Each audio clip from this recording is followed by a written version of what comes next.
All right. So we are live. We are live on Cool. Twitter. We're live on YouTube.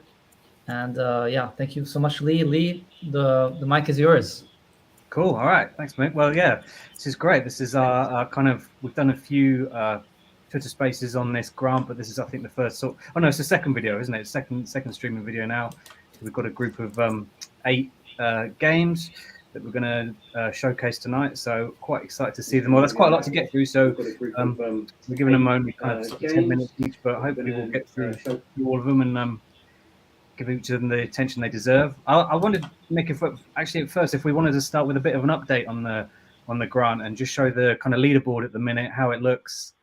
I know there's like 3 days left to vote. Is that right? Yeah. Yeah, 3 days left to vote. Happy to screen share here uh, and show it. And I think we're up to, what is it, 4.5 million sats worth of votes. Right. I think that is correct. We have 4.5. This happened in the last hour or so. That's crazy. So 1 million sat in just one day donated. So we've got Liberty Land, we've got Sovereign Craft at 14, Hero Bitcoin at 12. So I think there's definitely Hero has stepped it up here. Yeah, it's quite impressive. We've got Satlantis 380, Game of Thrones 390, and there's a lot of activity in this grant. This is really amazing to see the Bitcoin gaming kind of space getting so much traction. This is incredible. So we're now almost, the community contributions are almost half of the overall Geyser grants, which is amazing to see. And yeah, that's three great. three more days to go. Yeah. That's because that's I know that's kind of like the idea, isn't it? It's kind of like half and half. If the guys are in the people that raise the funds, if they do half, and then the community does half, then that's kind of brilliant. That's the idea behind it. Right. All right, so guys, I'm going to hide you. If you're not going to be speaking right away, I will pass the mic over to Gandalf. Is that right, Gandalf? Oh, sorry. So Gandalf, yeah, let's Sure. Yeah, I think I shared the screen. Can you guys see it already? Oh, there. Yes. First time using. Sorry. Okay. Oh, screenception. There we go. All right. Yeah, I'm excited to show you guys project I've been working on.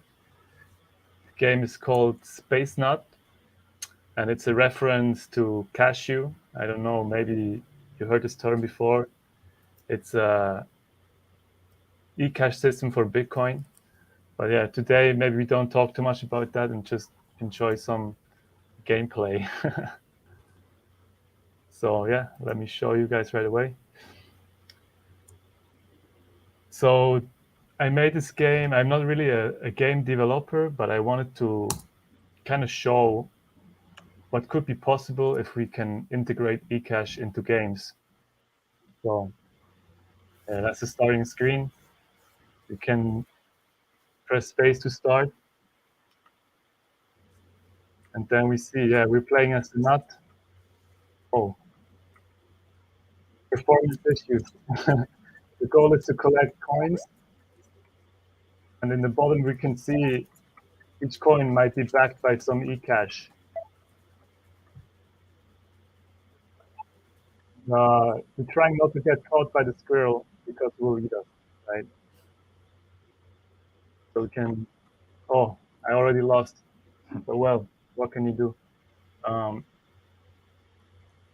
So since I collected some nuts in here, you can see I collected 2. We can go to, oh, let me mute this music.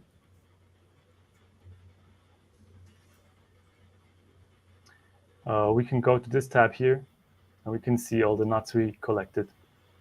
And now these nuts, I can collect these, and it will open them in an eCash wallet, and I can receive them. these are nuts that are coming from a mint. This is some part of the eCash ecosystem. I can choose to trust this mint. And now I have these 2 nuts in my wallet. And what I can do now is I can use these nuts to pay the Lightning invoice. So that's the whole idea. Can I stop sharing? That's the whole idea behind this eCash stuff. And yeah, the game is maybe not the greatest game ever. I'm kind of still learning, but I was hoping that maybe some proper game developers out there can get an idea of what they can do with eCash in their games and start to integrate them into their own games. That's really cool. That demo you played there, when I played it, the coins were always the other side of the squirrel. I kept having to get over and I kept getting caught. Yeah. That's really cool. So how was a bit- long did it take you to build the game? I would say it took me about 2 or 3 days of proper effort. Yeah. Oh, that's pretty cool. And and this is something I might be asking everyone tonight. What kind of came first, like the desire to do something with Bitcoin, or the desire to like build a game? For me, it's for sure Bitcoin. So I've been working on Cashew. So the wallet you saw is also something I've built. I find the idea of eCash very interesting, and I think it can be integrated into Bitcoin quite well. So that's why I want to see a lot of development there. And I feel like games are always kind of a nice way of showing people what we can do with these kind of technologies. So Yeah, that's why I decided to try to make something simple and maybe show other people in the space how they could use something like that. Cool. All right, that's really cool. Like I said, when I played it, I kind of enjoyed it, but that squirrel kept getting me. So yeah, it's quite annoying. He gets faster, doesn't he? He speeds up and slows down. yeah. It's the more coins you get, the more aggressive he becomes, and you have to keep jumping over it. And so you can collect some stars, and they make you faster.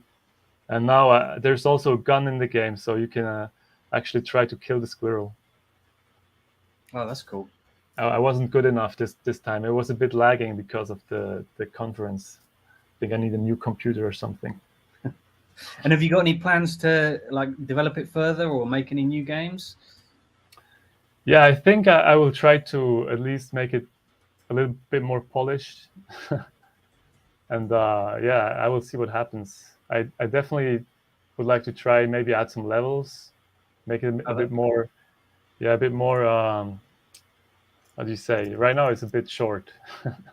It ends a bit fast, so I would like to extend that a little bit. Oh, cool. And actually, we got one of our someone from who else is in the grant has just asked a question there. They're asking which engine or programming language does it use behind the scene? All right. Yeah, it uses Phaser. Phaser is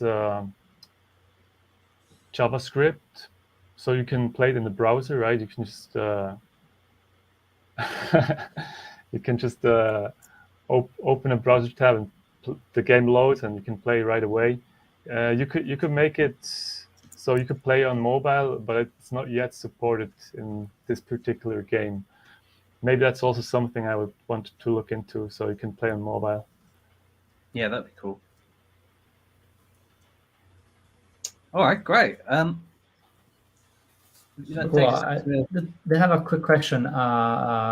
Definitely collect these nuts. Super cool. It'd be interesting to see if you could have like different tokens as well. Like maybe one, because when you showed us, there was it's obviously a eCash, but interesting if you could collect different types of nuts, and each different nut would be a different eCash token. Have you thought about that? Yeah, basically how it's set up now is it's connected to a faucet, cashew faucet. So it's just my own personal faucet where I put in some eCash and that's slowly released. So the first one who gets it can collect a nut. But in theory, you could hook up anything. You could hook up multiple mints. You could hook up different faucets, and just you get what you get, right? It could be easily done, yeah. And then the mints could be the tokens could be connected to Satoshis, for example. Yeah, right. So Cashew right now it's a custodial system, right? So you collect the Cashew tokens, and basically you're hoping that the mint has them backed in Satoshis, so you can redeem them on Lightning. But yeah, if you use any mint, maybe they are not backed, right? It's a little bit of trust involved there. Yeah. Very cool. Cool. All right. Well, thanks very much. And I think it's like 2 a.m. there, isn't it? So we'll let you get off to bed now, shall we? Thank you. Yeah, I will keep listening a bit and then maybe head off to bed. Cool. Thank you so much, though. All right. No, and good luck with the grant. Yeah, absolutely. Thank you. Thank you. So who do we have next?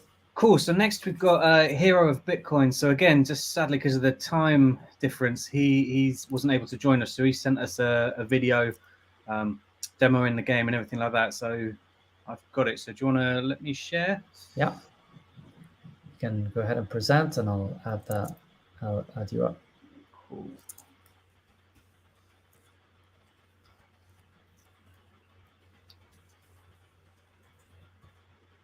And am I going to be able to find it quick enough? Here we go.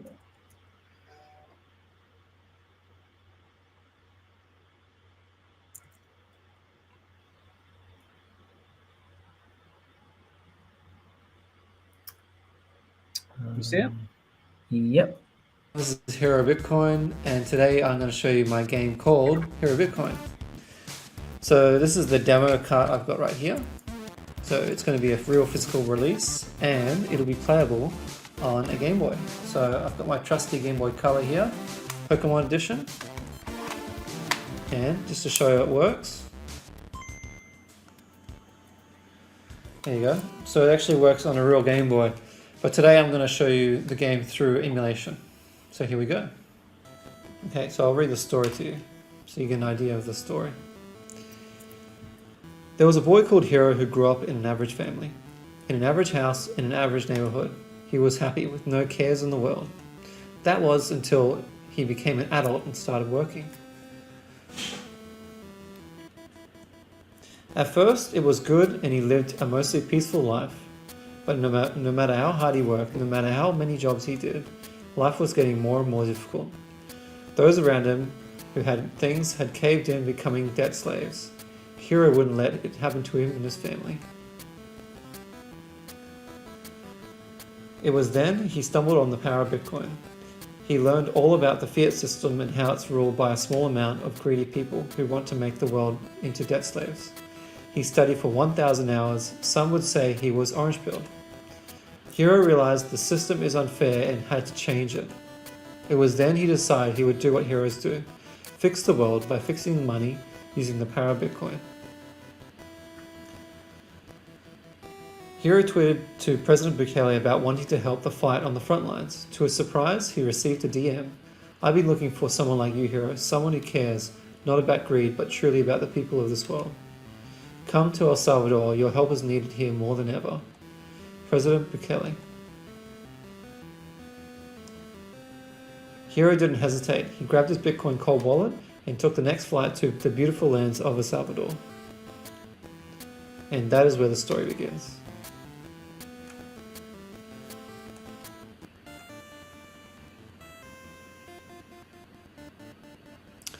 I hope you had a pleasant flight. Enjoy your stay here at El Salvador. So this game plays similar to Mario for the Game Boy. So you've got just two buttons, A and B for the Game Boy. So there's a run button and a jump button. And they'll do other things as well within the game as it progresses. And so you can even talk to people. So here, Stacy and Max are here. I'm so glad to be back here. Max and I moved here recently. It really feels like home already. And here we have the government officials from El Salvador to greet you. And you do not understand them because they speak Spanish. But luckily they have a translator. Can you understand us now? It's great to finally meet you, hero. President Bukele sent us to guide you. As you may know, the country has been overrun by poo corners, bears, and worst of all, bakers. I hope you don't mind we test your skills. We need to see your proof of work.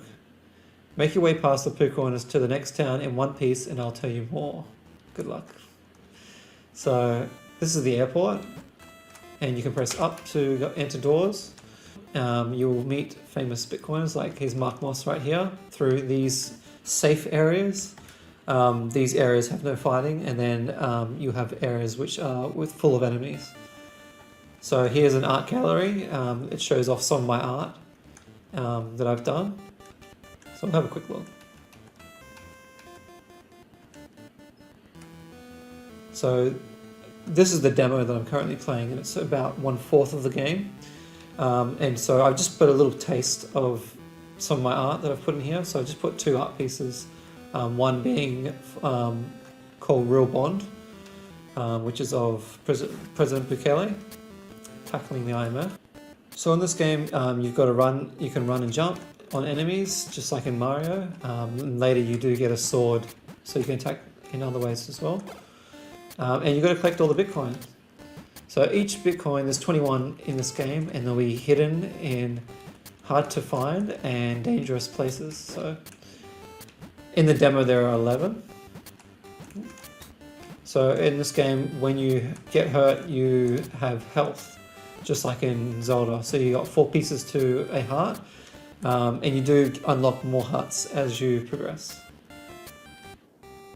And in order to heal in this game, the hotels are fully booked.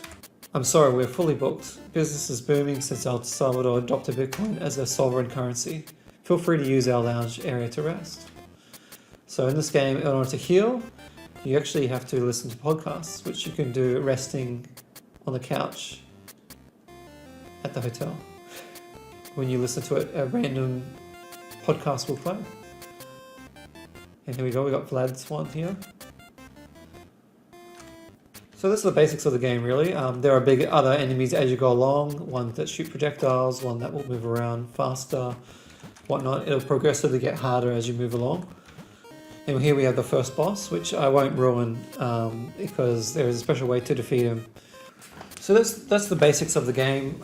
It's quite a simple game. This demo is about 1/4 of the full game and will be available very, very soon in the coming days. So I hope you guys have check it out on my Gazer page and purchase it. The reason why I chose the Game Boy is because it's a massive nostalgia trip for me. It is much easier to develop in the Game Boy now than it used to be. There's lots of developer tools out there, so I thought it's quite an easier tool for someone like me who's not a big programmer. Bitcoin, we're starting the financial system again, so I wanted to go back to the root as well and start that again. So I thought the Game Boy is the perfect choice. It is a very robust system. So you can find me on Twitter and Instagram, just at Hero Bitcoin. I also have a shop called Hero Treasure, so you can just visit it at herotreasure.com and you can get awesome shirts like this one. I hope you enjoy this demo and I hope you check it out on Gazer once it's ready. See ya. That's so cool. I really love that project. And just before we did this, I went on eBay and had a look. So just to let you know, you can get a Game Boy Color for about 400,000 sats at the minute if you want to get it to properly play that game. But he did say we'll be able to play it through emulators as well when it's released, which is really good news. Oh, super cool. Yeah. As soon as the project launches, I'm sure Bitcoin, the prices of Game Boys will skyrocket. People can play it. I like how he's kept it kind of like Game Boy friendly as well. So, poo coiners. And also I love the fact that you kind of recharge your health by listening to podcasts, which is kind of like what a lot of us can relate to, right? I guess. Yeah. I love how he uses all these different things like, poo coiners and like, these are like endearing kind of kid-like kind of elements of that makes it actually totally a super fun thing to play for kids, Bitcoiner families and so forth. Yeah. As I develop the wallet for the Game Boy, that'll be epic. Yeah, Carl, that will be pretty cool. Someone seeing this and reading this, maybe they get some good ideas. But yeah, this is really cool. Amazing. Cool. Right, should we go on to the next one? Let's do it. Okay, so next we're going to call up Fran, guys' very Fran. own Fran, to show Trokoshi. Hi everyone, thanks. Hey, Fran. Hey man, welcome. You. Let me see if I can share. There's me. So Did I pronounce it right? Is it Trokoshi? Trokoshi? Trokoshi, yes. Cool. So this is a card game, a physical card game that I replicated in React.js. There's no framework except for Socket.io for the communication between the server and the clients. And this is a game that is played with Spanish cards. You can see how they look here. And these are the classic ones. We are preparing our own custom cards. Here's a spoiler that here's Messi. And so this is a game that is played a lot in Argentina and also Brazil and Uruguay. They have different rules sometimes, but it's pretty similar. And my idea is to implement Bitcoin on it. Sorry, let me close that. Yeah. My idea is to implement Bitcoin. I don't want to start with like gamble because that's what they usually do in real life, like put some real coins into the match. So whoever wins the coins, but I don't want to get into that just yet. So I'm planning to add just prizes. So to earn sats when you play or when you win. Then I see the reaction of the community and then see if I can set more gameplay around betting sats. And so yeah, the game is played with 2 people minimum, and you can play 6 as well or 4. So I'm gonna show you just myself with 2 windows. How it would look. So I create a table and then I'm ready. I'm gonna showing this team. I'm ready here and then start.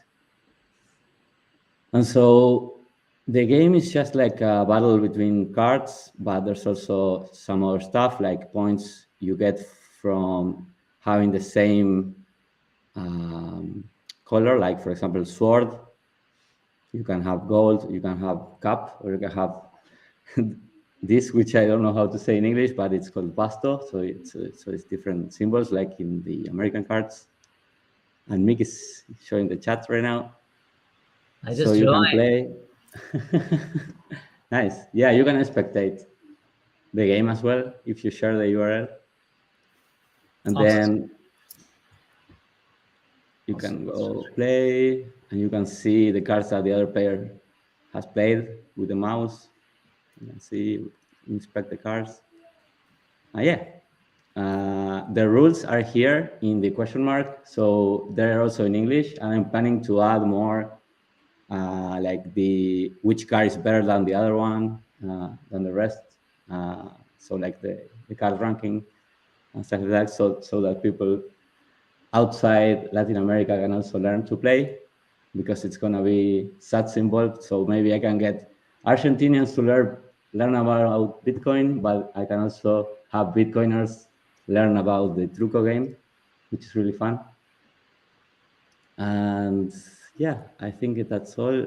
I also have like themes for the cards because I'm preparing to have my own set of cards, it's being designed. So I have these are theme. Or if you want to be fast, you can remove the themes and just use emojis. So this is much faster. And that's all. I think you can say Truco, and that is like we're betting more points this round. So if I say quiero, which means I agree to the truco.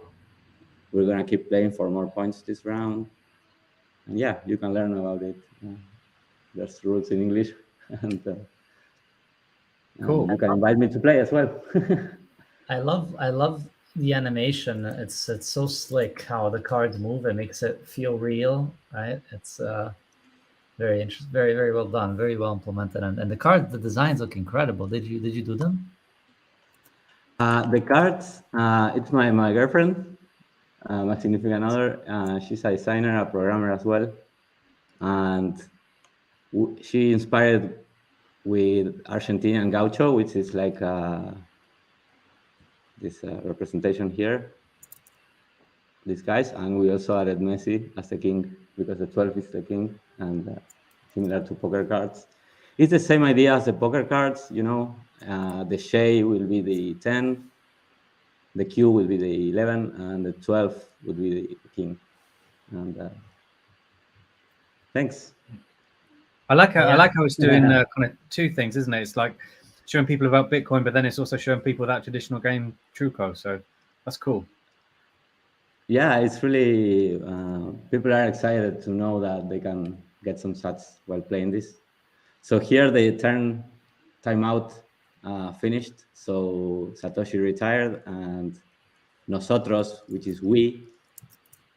The teams are we and them. So nosotros and ellos. And I also need to translate this probably. and yeah, thank you so much for letting me show it. And the URL is trukoshi.com. Yeah. Cool. I messaged the other day, didn't I? I think we should have a Geyser game of this. All of us sit around and play it. I think that'd be cool. Yeah, that was really cool. Yeah, Let's do it. Definitely. let's do it. Yeah. So how does the quick question on the Bitcoin bit? How are you thinking of integrating Bitcoin and Lightning?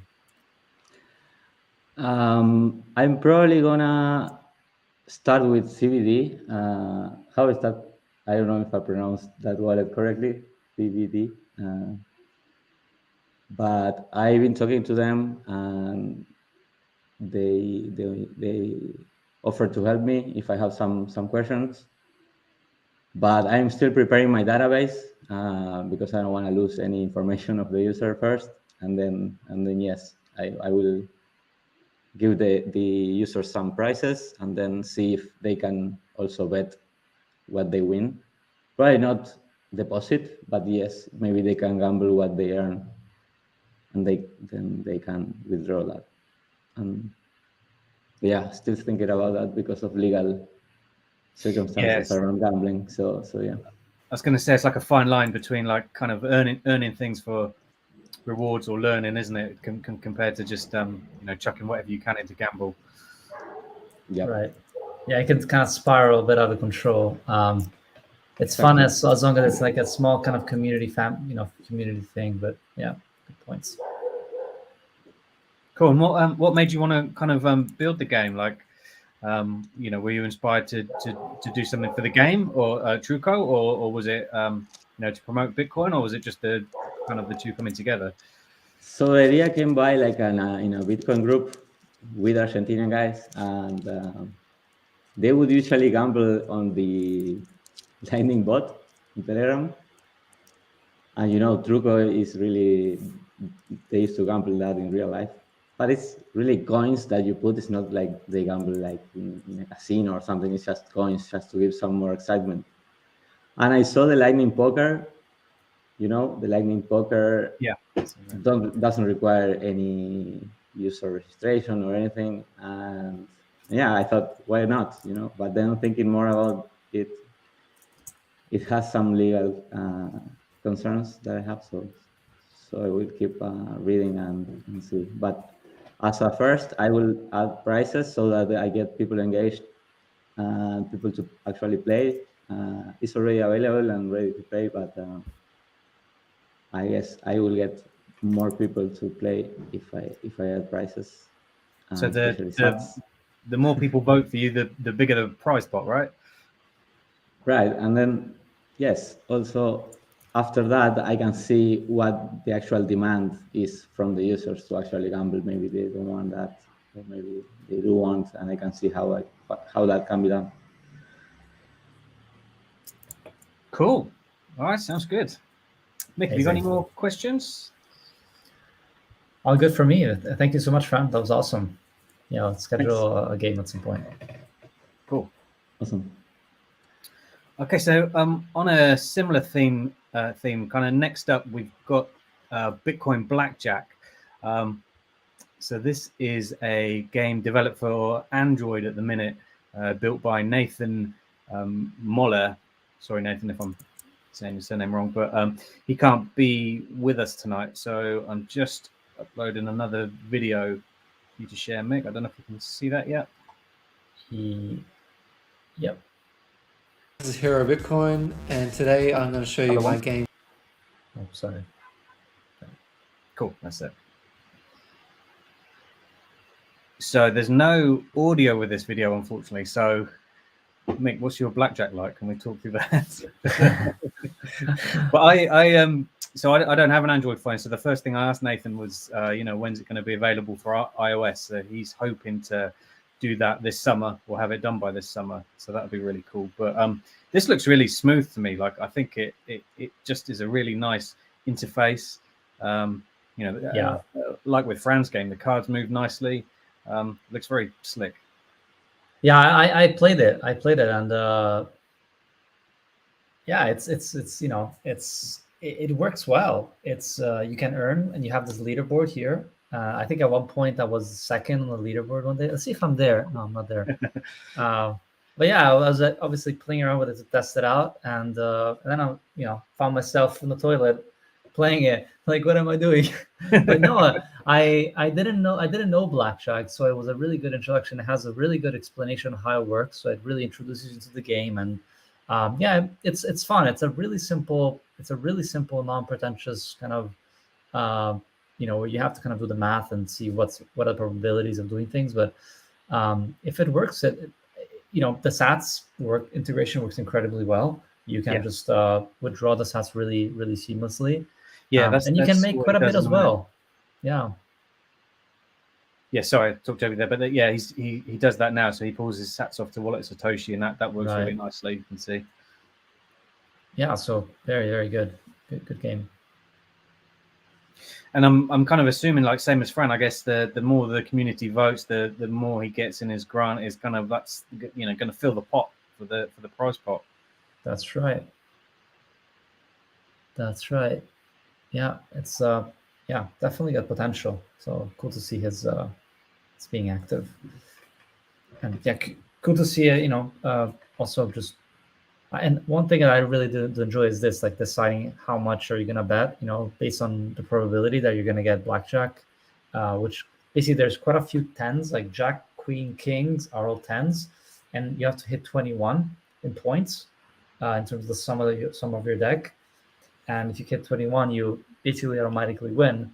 And it's fun. I recommend it. Yeah, I was always taught that you've got to assume that the dealer's hidden card is a 10. So you always assume that they've got a 10, and then you play against that hand. Yeah, that's right. That's smart. Cool. All right, well, that's Bitcoin Blackjack. And next, I thought we could pull up the Orange Pill Simulator. So I'm excited to see what we're going to see here. Cool. This is built by Real Urban Hacker.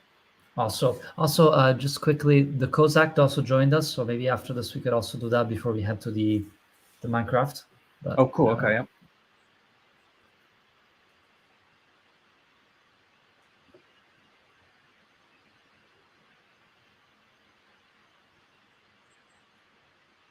Here we go. Real Urban Hacker. Welcome. This is another kind of retro gaming theme. Can you hear us? Real Urban Hacker? We kept you waiting a little bit, so apologies for that. If not, we can come back to you later. We could maybe go to the Kozak. Okay, let's do that. The Kozak, how's it going? How are you guys? Test 1 2. You hear me? Test. Yes, we do. Yep. All right. I sent you guys a short demo video because the game is on Android. I can't really show it here. So if you want to play that first, and maybe we go to questions afterwards. All right. Cool. So let's do that. Let me pull it up.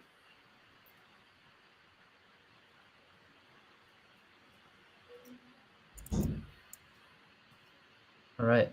So if you guys could go mute in case there's a sound.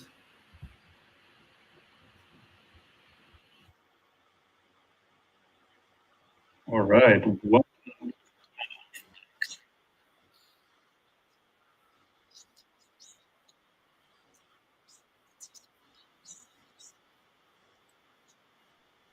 Can you guys hear the sound? I don't hear it. Do you guys not hear it? No. I'm hearing it. Strange. Maybe it has to do with my settings. Default. Can you hear my voice? Yeah. Can you cannot hear this? No. Yeah. Otherwise, I can just give you some narration. Yeah, give us a narration. I think StreamYard is removing the audio because I'm playing it from my computer. Yeah, go ahead. All right. Yeah, I just started again, and I'm gonna give you a short overview. Well, yeah, that's basically the menu, and the game is a classic game of Snake. The Snake consists of blocks, just like the Bitcoin blockchain, and you have to collect blocks, get longer, and survive as long as you can. So the current game right now has no monetization integrated, and was just a project that I worked on for about 2 months. And as I said before, I had no prior experience, and ChatGPT was of big help. And it's built in Unity with CHash script. And as you see above, there's like a rotating Bitcoin logo, which is a visualizer. It like moves to the sound, and there's different kinds of free music that's playing, which you can't hear right now. But below you also see your total score and your high score on the right side, and above on the right you see the current score. So basically the total score is what matters, because that unlocks the chapters of Bitcoin knowledge that you can access. So as soon as you start playing, you're gonna start unlock chapters, which give you like from the super basic knowledge about the Bitcoin white paper forward to what are mnemonics, how do Bitcoin keys work, what kind of Bitcoin wallets are there, from like mobile wallets, hot wallets, and hardware wallets, and whatever. And yeah, I tried to keep it very simple and keep it a casual game to kind of like address the market of people that are into casual games, and maybe try to orange pill people that way. So it's a basic prototype which you can download in the campaign. There's a link, and right now it's only for Android. And yeah, these are the current chapters that I unlocked on my phone, but there are a couple more, and this is how a chapter looks like. An example is the Bitcoin white paper, and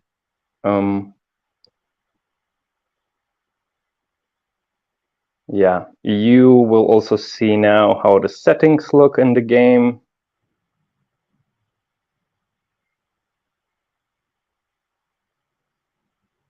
So you have touch sensitivity because you control the snake via the screen. You can either swipe or just keep your finger on the screen and then move it in the direction that you want the snake to move. There are also different sound settings. You can also turn the music off if you don't like it, or turn the effects down, however you prefer. And you can also reset your data if you just want to start from scratch, which I do here, just to showcase you. And afterwards, there's gonna be, yeah, there I go back just to showcase the insane speed. That's basically the highest speed available in the game currently. And Wow. despite it being pretty fast, it's still kind of manageable, which I was surprised by because I'm kind of old school and used to the keyboard, and I was surprised that it's still pretty playable with touchscreen. Very cool. Yeah, and after I die here, you're gonna see how an unlocked screen works. There are also different sound effects. So if you pick up food, there's a sound. If you die, there's another sound effect. So it's pretty basic, but also kind of polished enough that you can enjoy it from time to time and kind of feel like it's already a game. It's very pleasant. The colors, the black background, the snake. It's very pleasant to look at. It's like the traditional snake game, right? And I really do like as well the incentive, the fact that you unlock these lessons. That's very cool. Very interesting. Yeah, I wanted it to keep it in kind of classic, but also cyberpunk style. So you have also this glow effect, which you can adjust. You can go totally bonanza with it, or just turn it off if it confuses you or like hurts your eyes. But yeah, I never really thought of Snake as the first blockchain, but that's a really good comparison, isn't it? Yeah, we kind of came up with it with Nakadai. I think like in Bitcoin Twitter, he's pretty known, and it was kind of a weird idea on Twitter. And I just said, okay, let's see how far I can push it. And yeah, I managed to create something at least. I think you did a good job, really good job. Yeah, and it's cool to hear the origin story of it, that it came up on Twitter. Very sweet. Good stuff, man. Well, thank you so much for sharing it. Yeah, you're welcome. Makes me think that so now I've got to go buy I've got to buy a Game Boy, and now I've got to buy a Nokia 3210 again as well. Get an Android and play my version. By the way, what's the name called again on Android? It's Blocksnake, but it's not on the App Store. I just upload it on another page. So if you want to get the game only available on Gazer Fund, search for Blocksnake, and there you will find the download link for the APK. Fantastic. Oh, cool. So it's exclusive. We can say that. Exclusively on Gazer, yeah. Days. Good stuff, man. Well, thank you so All right. much. It's awesome. Thank you, guys. Glad we found you or find ourselves each other on Twitter recently, because the invite didn't work out, but glad it happened. All right. Thanks, guys. Have fun. Cool. Cheers. Thank you. Okay, Right. should we try Orange Pill Simulator again? Let's try. Yes. Can you hear me? Yes, we Yeah. do. Right. Finally. This was so frustrating before.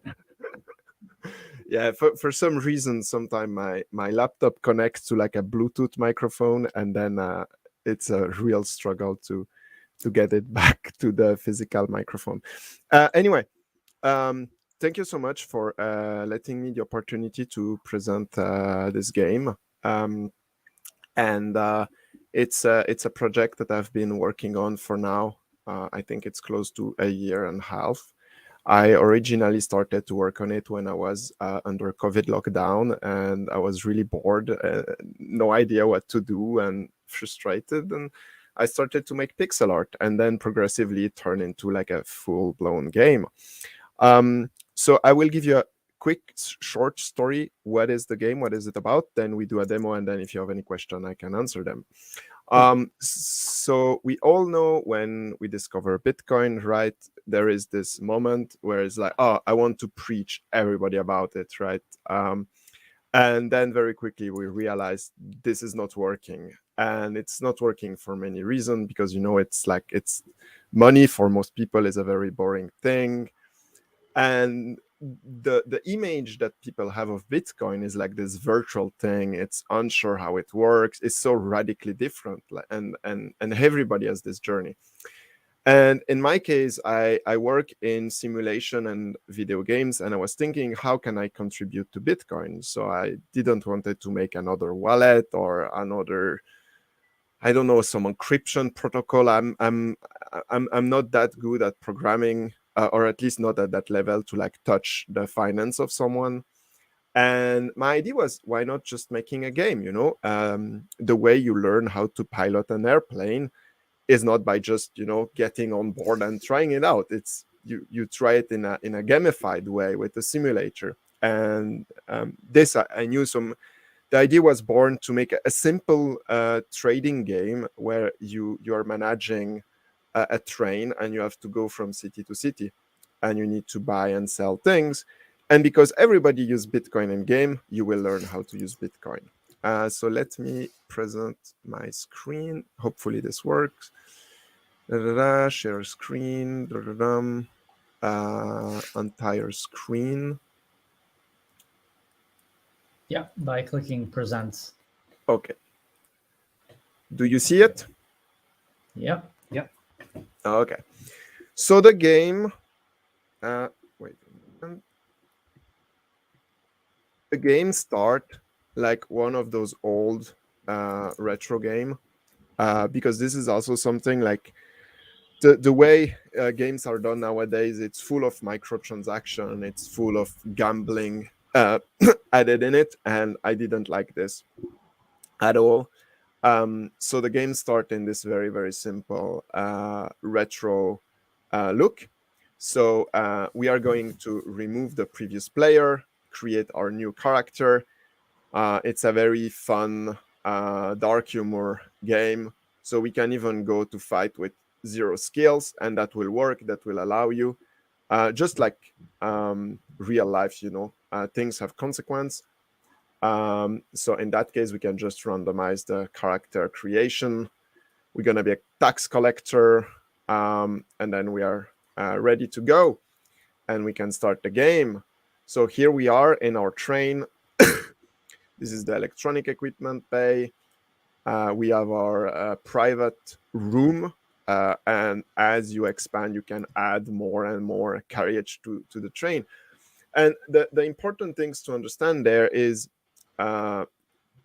this doesn't involve any real Bitcoin. So if we go to the market, right, we just travel, and we're gonna buy the digital tape of Here of Bitcoin, right? Because we just saw the great demo. Okay, we check out, we pay. It's 57 sats. There is our wallet where we can choose the fees, how much we want to pay. Let's send. We sign the transaction. Okay. And now if we look, we have in our cargo hold one version of Here of Bitcoin. And we can also buy some food. Let's buy some mushrooms. Again, we buy some, check out, pay, same thing. And we can buy and trade. And then when we go back to our train, we can see in our inventory, we have now water, tea, mushroom, some coal, and Here of Bitcoin. We just received a message, so we can open our little computer. We can read the message, right? So this is some explanation about the inbox and how it works. And we can look at our Bitcoin core node. This is how many Satoshi we have, how much value, the hash rate of the networks. Those are the transaction. And you can see here, it's explaining you how the UTXO are working. So this is your input, and those are the output. And all of this is gamified. And by the way, all of this is also not real Bitcoin, because this is the other thing. Like, I think many game project with Bitcoin, by using real Bitcoin, it introduces a new layer to the player. Like they already are starting to play the game, and then there is a financial aspect to it, which for many people it's like, oh, red flag. What is this? Is this like gambling? Is this something? And in that case, because all of this are fake Bitcoin, you are not risking anything. You don't need any money. You don't even need to know about Bitcoin to play the game. You can just start straight away. Here we see the meme pool. So in this case, this was block whatever.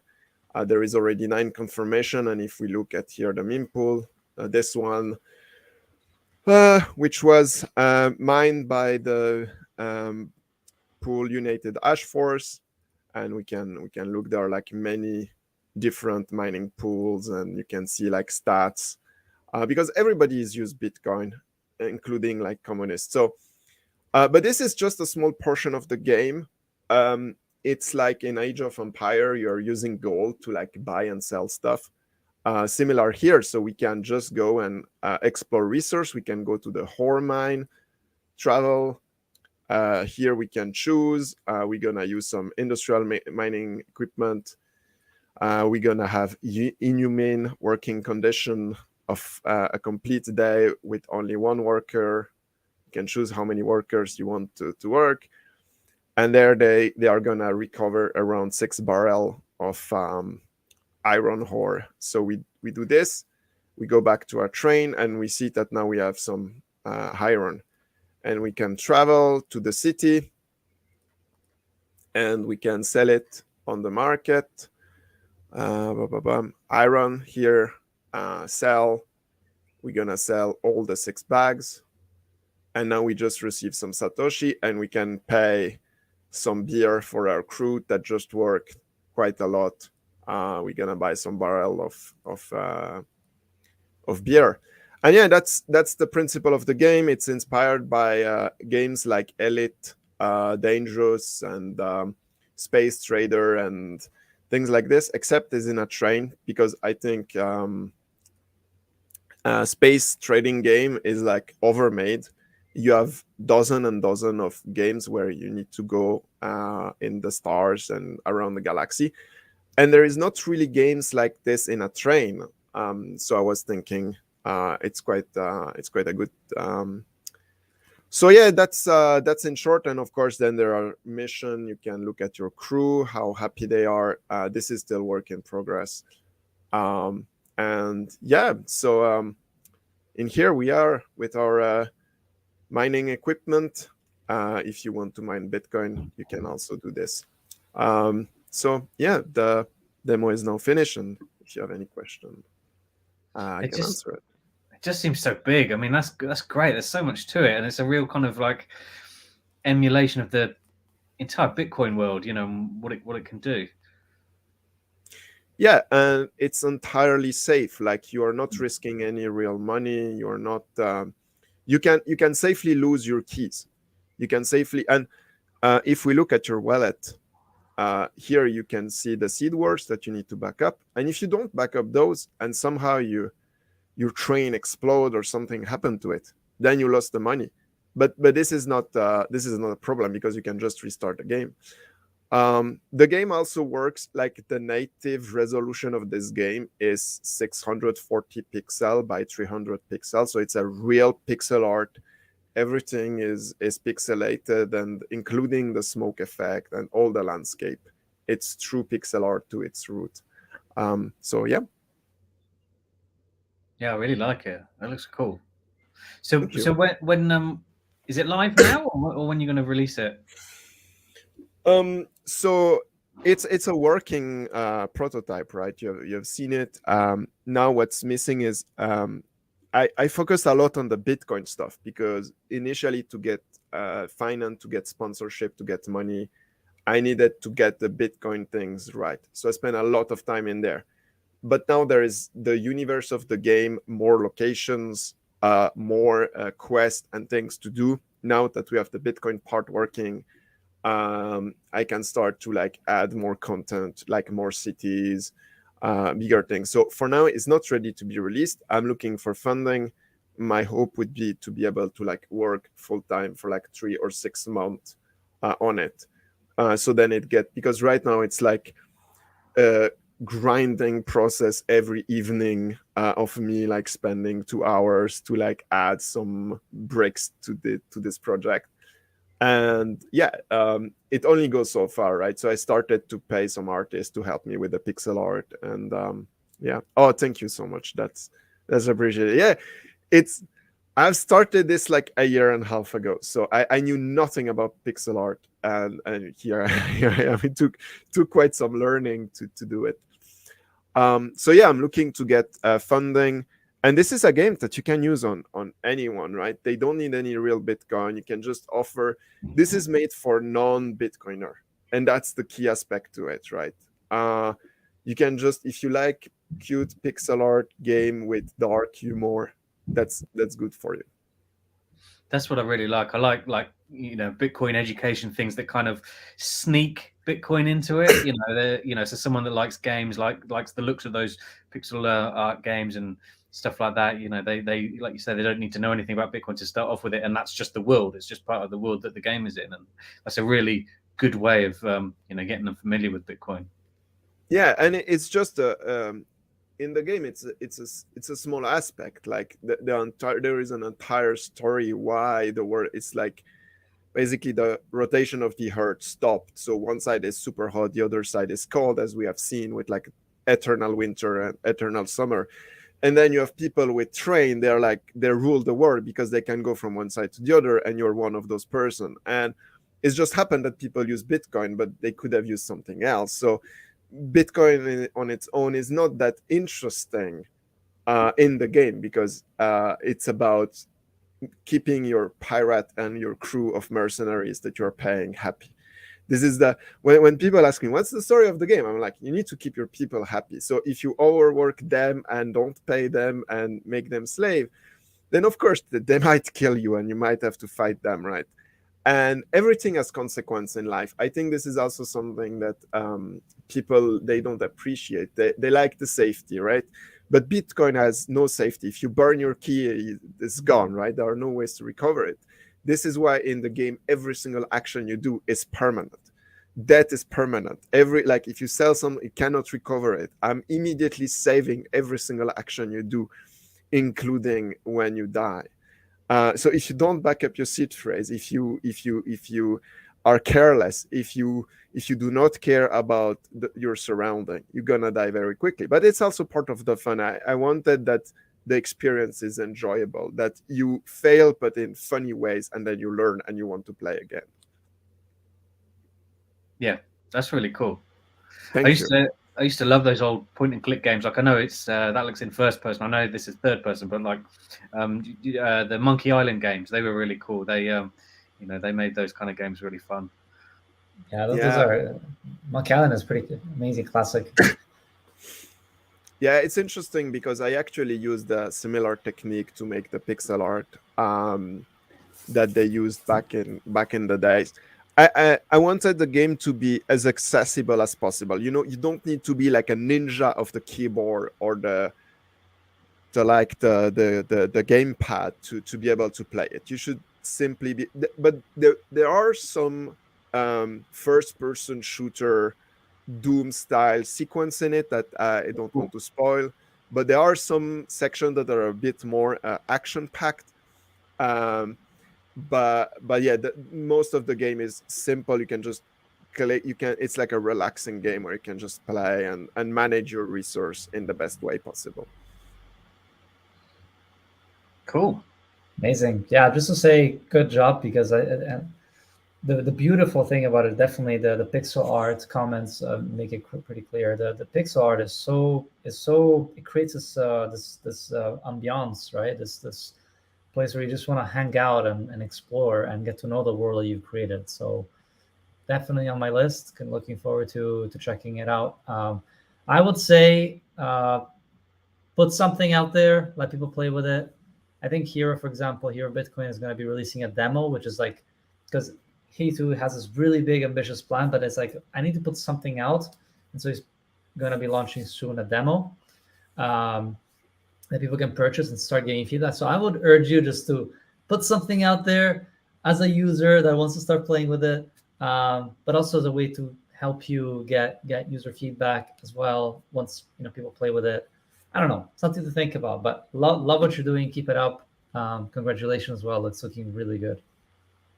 So this demo is actually part of the plan to show it in a bigger way, to show people what was done, what's working, and there is a lot of value in proof of work, that you just do the work and you show it. You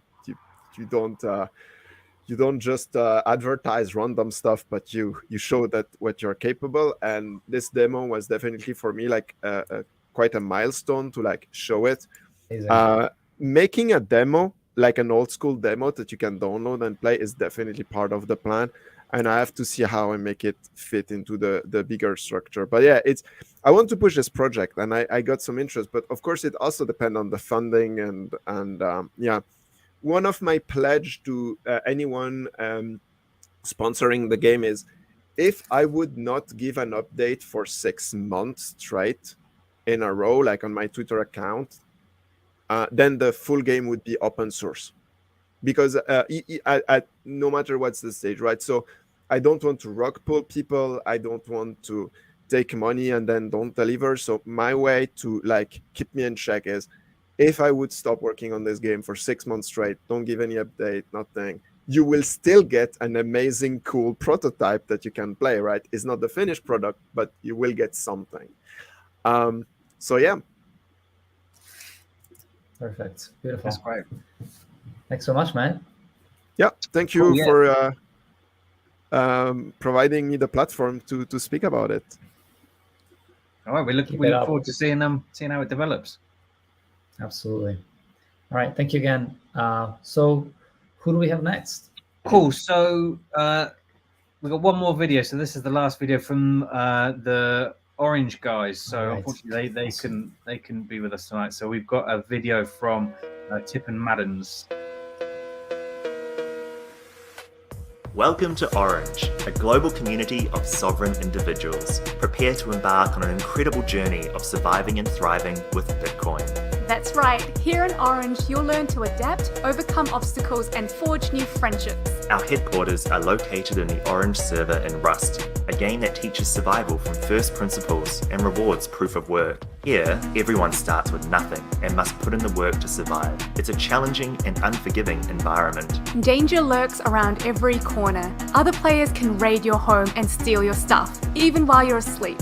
Orange is a 24/7 world that never rests. That's why personal responsibility is crucial to your survival. You'll discover the importance of using Bitcoin as a tool to secure your wealth, because your sovereignty is only as good as your security. The experiences you gain here will help you on your personal journey with Bitcoin. In Orange, we encourage Bitcoin commerce, creating an incentive for trading and cooperation, rather than theft and violence. Peer-to-peer commerce is the name of the game here. Rust has built-in mechanisms, such as secure shopfront windows and vending machines, that facilitate trading. And with notes and signs, you can even create lightning invoices and QR codes. You're welcome to offer both in-game or real-life services. Setting up shop in Orange is like having a booth at a conference or festival. The Bitcoin you earn here can be spent anywhere in the world, making Orange part of a truly global economy. And if you're up for a challenge, you can earn Bitcoin by completing missions. Scarce resources are contested, and when there are Bitcoin rewards up for grabs, you'll want to use every tool at your disposal to secure them. Imagine taking control of an oil rig to secure the blood and exchange it at the blood bank for cold hard sats. These tasks provide a rewarding introduction to Bitcoin and leave you eager to learn more. Orange goes beyond survival and commerce. We host educational Bitcoin boardwalks, meme galleries, and community-organized games that entertain and educate. We also have monthly meetups with speakers from our community, sharing their Bitcoin knowledge and journey. It's an excellent opportunity to build real relationships and get to know your fellow Bitcoiners. And the best part? Orange is open 24/7. You can hang out, listen to podcasts, and focus on other work while enjoying those serendipitous water cooler moments. You never know when you'll bump into someone who offers a perspective you need or sparks a new idea that launches a whole new project. So what are you waiting for? Join us in Orange, where surviving and thriving with Bitcoin go hand in hand. We can't wait to see you here.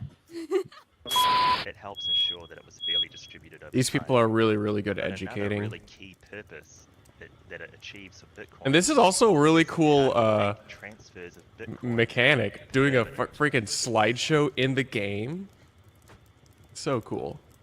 So I actually saw a way to exit the system using the system. Now I've got my own business. I've got a family. When they say Bitcoin is hope, it's not a light statement. Bitcoin really is hope in a big way. So how do I pay with sats? If your wallet supports a thing called Lightning address, you can just send the 2,000 sats to orangemart@coinos.io. So do I do send? Yep, there we go. I've received 2,000 sats. Yeah, I sent. Thank you. I'll pass you the note that has the code on it. Wow, guys. It's cool, right? I was flabbergasted It's when crazy. I first did it. Too. Like, someone from Honduras just gave me a blood bag in this game that I've been playing with people from Australia, and I just redeemed them for money. Like, that's just crazy. They should be literally, like, writing news articles about this shit. Be rejected by all of our nodes because we'll be able to see, hey, that transaction there isn't valid. Oh, that is crazy. I finally get Bitcoin mining. That's crazy. Bitcoin's gonna be the main currency one day. Banking system and centralized powers like governments, and it contains a lot in it. So it looks like a lot of code, but if you see over here on the right side, you see Satoshi actually embedded a message. The headline says Chancellor on brink of second bailout for banks. Fourth group of work award today goes to Volcom for building an enterprise-scale farming operation. It is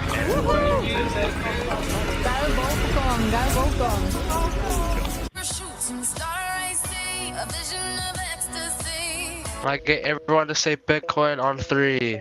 1, 2, 3. Bitcoin. Perfect.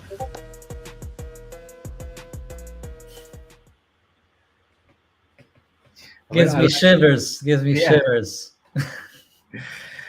It's great. So Gandalf's just put in our chat, better than Zuck's metaverse. I love that. Absolutely. Yeah, what do you think? What do you think about it?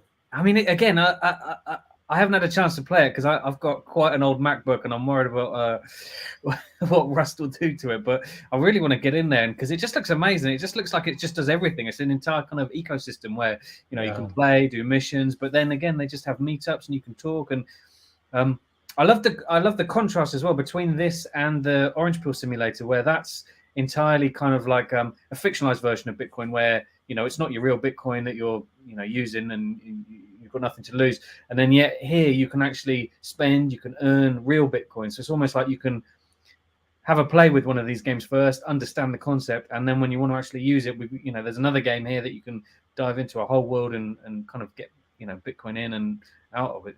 It's amazing. But have you played this, didn't you? Didn't you have a night once? Yeah, I went in there. My computer also struggled a little bit, even though I do have a pretty strong computer, and still it worked a bit better when I decreased the specs for the game. But yeah, it's incredible. And the guys running it, tip _NZ, fabulous, really helpful, helping me get dressed, because once you arrive there, you literally have nothing, not even clothes, and so you have to get these clothes. And you have to kind of, and it's incredible. Honestly, it's mind-boggling. It's there's a lot to explore. You can even drive airplanes and helicopters. It's mind-boggling. So I really look forward to playing with it again. And to me also, what's really stands out is the fact that they're almost creating an economy inside it. They have people, like you said, you have people doing meetups, giving presentations. There's real commerce. You can build things and people can buy things with it using Bitcoin, get access to resources on it's pretty interesting, right? To think about, what does the metaverse look like? What does an internet economy look like? Well, this is really more than just internet. This is like really entering the metaverse, which is very, very cool. And in a self-sovereign way, right? Nobody owns the server, like they own the server. Curious to think if there's like ways to make this even more like way to do it decentralized way as well, but because you're still relying on a third party to kind of maintain that server, but still it's pretty incredible. It's absolutely fascinating. Oh, it's great. It's great. And I think about my son, he still plays Fortnite a lot, and he's constantly trying to get me to get him V-Bucks, and that money's like just stays in the game and you can only spend it in the game. So to actually have a game where you can, like I say, earn money and then take it out of the game, go out and go spend it in a on a coffee somewhere. I just think that's great. That's so cool. Absolutely. Cool. Okay. So next we got two games left, and they're both Minecraft mods. So we're going for the kind of a similar idea to Orange, but do you want to bring up Satlantis first? Hey, what's up, guys? Can you hear me? Hey, yeah. Awesome. 1 second. Yeah, welcome. Thank you. Yeah, it's been fun. It's been fun. A lot of cool stuff. I like the All right, let's variety. hop into Atlantis. Can you guys see my screen? Yep, coming up. Cool. All righty, here we are. Take you guys to the lobby. So Atlantis is, it's a Minecraft server with Bitcoin as the currency. It's like a survival-based game similar to Rust. But the kind of, really unique about Atlantis is we have this digital proof of work. So there's ASICs as a global hash rate you could see to the right there. And there's block rewards every 10 minutes. And so we could take a look around. Pop in on somebody here. So I've heard about that before. So you guys have this So yeah, you'd come into the mining game rig. and there's like Sorry, go ahead. There's a bit of a lag. You go ahead. I'll ask questions later. Sure. But yeah, feel free to chime in. So you come over here, you pop in the game. It's Minecraft. This is like the lobby spawn. Got a cool little Bitcoin logo. And as you can see, a block reward actually just came in. So every 10 minutes, part of the prize pool goes out that you can see here to anybody that's hashing in the game. And kind of how it works is you collect ASICs and the energy resource to fuel them. So for playing the game, you get these energy you get the energy resource, and you got to keep your ASICs fueled, and they'll produce a hash rate. And so you can see the global hash rate is here. So every 10 minutes, if you are hashing, your chance of winning the block reward is your hash rate. Very, exactly kind of how Bitcoin works. Your chance of winning the block reward is relative to everyone else's. And the kind of cool thing along with that is you can join a clan to pool your hash rate and split the rewards based on how much work each person contributed. It's a little Stargate SG-1 reference here. I'm a fan of that. So right here, we'll get teleported to the overworld. This is where you can claim land, pop down your ASICs, build, break, fight mobs. I got a really bad spawn right there. Luckily survived. I'm probably in God mode. But yeah, you come in, you claim some land, and you can go check out some people's places that are pretty cool.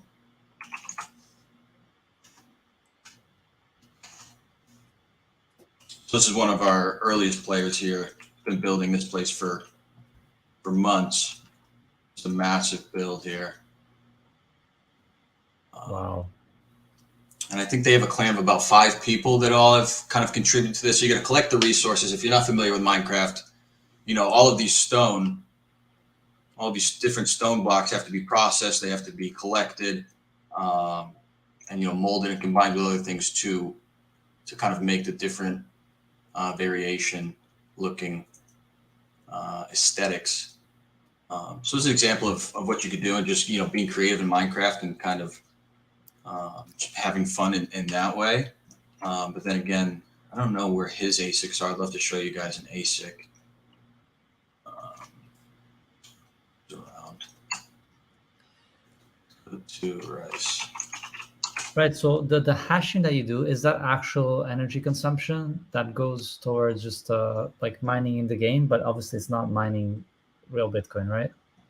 Right. Well, in a way, you are mining real Bitcoin. So what's kind of the process there is you're expending excess resources, right? And for expending these excess resources in game, that gives you a shot to win the block reward. And the block reward is real sats. So you can withdraw these sats. You can see your balance to the right there on the HUD. Right. So you win real sats, but you're not actually, like, the hashing that you're doing is not going to an actual mining pool.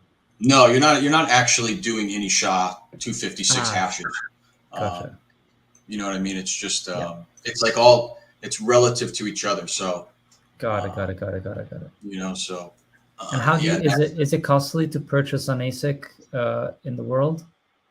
Yep. It's so every new player you complete some quests, you get an ASIC. and we're actually was hoping to have it last night. We had a couple bugs, but we're doing like a total overhaul of the quest system to earn more ASICs. You can also, one of my personal favorites, you can win ASICs from the mini games as well. Well, I do want to show you guys an ASIC quick. Let's ask him.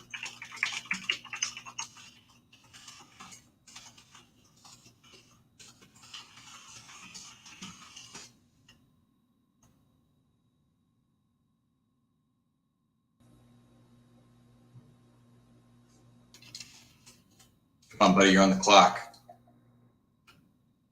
I'll fly up there.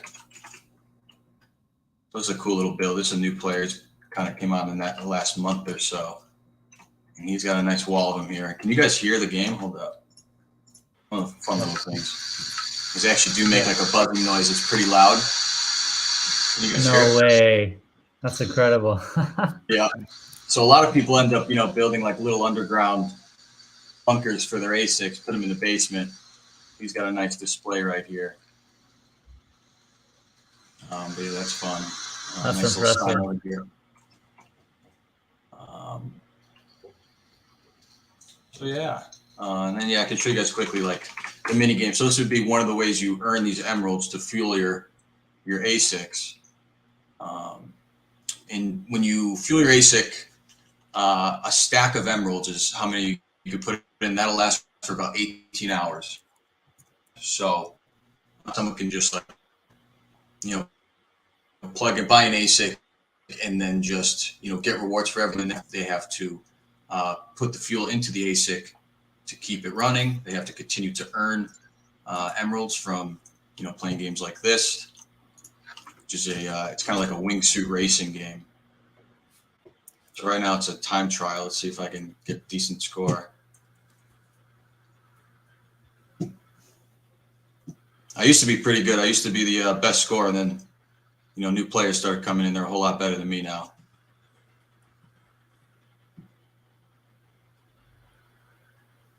So it's kind of taken off. It's kind of has a life of its own, the game. Yeah, it does. It's been a lot of fun to see. What I did the first time the other day, I actually calculated like the GDP. There's a lot of we have a ton of transactions that go on. So a Minecraft day is about 20 minutes, real time. So I calculated, which means a Minecraft year is about 5 days. Right. And so I calculated the amount of value we did in SAT transactions, and we're at like 500,000 SATs now in transactions every 5 days. So you can see here, this is the auction house. So players can, they get their items from playing. You can see there's a ton of people that sell emerald blocks and buy emerald blocks. You can buy leather, potions. You can see here, there's just a ton of trading that goes on. So for example, you get a stack of emerald blocks. Those are going for about 1,000 SATs right now. People trading ASICs a lot, food, fish, pumpkin pie, ores. It's a real economy. Yeah, there's a real economy going on, which has been, like I said, it's been fun to see. I actually sat down and crunched the numbers, and it's and I think that'll be a metric I'll just continue to track over time. That should be fun. Is kind of watching that GDP rise. Which has been pretty cool to see.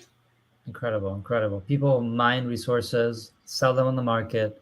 People buy resources, and build incredible things in order to attract people to their places. And what else do people do in the worlds? Yeah, another kind of big portion of it. And so typically in Minecraft, there's ores throughout the world, and that's how you get them. You got to kind of dig through these tunnels. But one of the main ways you fuel your ASIC is trading up, say, gold. Say you have excess gold, you could trade those for emeralds, which fuel the ASIC. Basic, right? Yeah. So we made a regenerative mining world that's pretty expansive. So you can come in here, kind of similar to a classic mining, but a little prettier, I suppose. And so you would collect these ores right here. You trade those up for emeralds, or obviously you can build them into tools and armor and all of that good stuff. And then we have the Diamond Arena, which is the most abundant resource abundant area, and here's where players can fight. So down here, PvP is on, and to collect the most resources, you could fight each other. But generally, there is peace down here. For some reason, everyone does get along. It's pretty cool to see. No one fights for the most part. Everyone tries to like stick to their own areas. You do see some kind of saltiness in chat sometimes, where people are saying, "Hey, why are you mining in front of me?" That's a killable offense right there. So that's pretty funny. But yeah, so you come into the mines, people collect their ores. They go building in the overworld. But yeah, Minecraft, it's like a sandbox game, so it's really it's what you want to make of it, which is kind of cool. Like you see, some people like to build these expansive, like we went and saw Rice's Atlantis right there, which is just a massive build, and then some people just build little dirt huts to store their ASICs in, throw a chest down, and call it a day, and then just hit the mines. They're just worker bees. Incredible. Yeah. Oh man, it seems like you've unlocked something here. She said also a good point here. The cool thing, sorry to cut you off. The other cool thing is like directly in game, you can use your balance to go buy, say, an Amazon gift card with our partnership with the Bitcoin company. As you can see, there's like, so instead of even withdrawing, you just say go buy an Uber Eats gift card. And the cool thing, it uses the native Minecraft look from this guy, that you could just plug into your phone and then order, Pizza Hut right from in the game, which is pretty sweet. Wow. I wonder how guys can come into this. Maybe there's a place for you to make a donation to a project or something like a contribution to a project from here. Yeah, no, absolutely. We can make like a virtual hall of projects that people can use their in-game balance to send sats to. Like, obviously we can throw up some pictures of the project's logos or whatever it is that they're working on. It's definitely, I'd love to do something like that.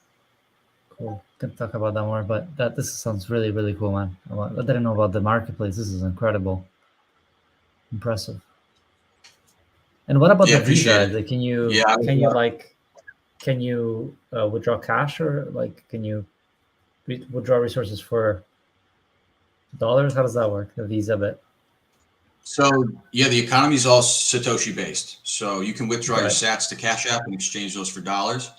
Yeah. And a lot of these players didn't have any Satoshis before this.